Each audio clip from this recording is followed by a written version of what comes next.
L'architecture a une capacité à mobiliser la bienveillance. Je ne peux pas décorréler la bienveillance qu'on accorde aux patients si on n'accorde pas la même bienveillance au personnel, à l'ensemble de la communauté médicale.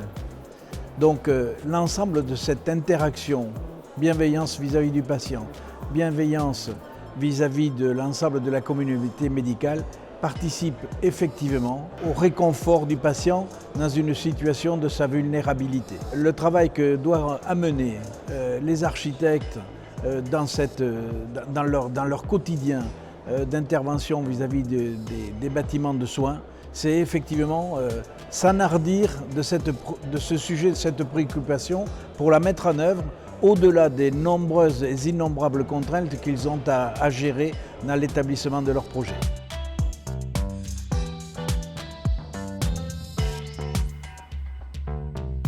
Elle a créé le désarroi collectif, mais en même temps, je crois qu'elle a posé des questions qui, me semble-t-il, sont très importantes. Qu'on a été dans cette période de forte pression, que nos organisations humaines ont eu devant la nécessité de se réinterroger sur leur fonctionnement du quotidien, à savoir de mobiliser la totalité des énergies et des compétences. Et ceci, au fond, c'est une micro-révolution à l'intérieur de nos structures.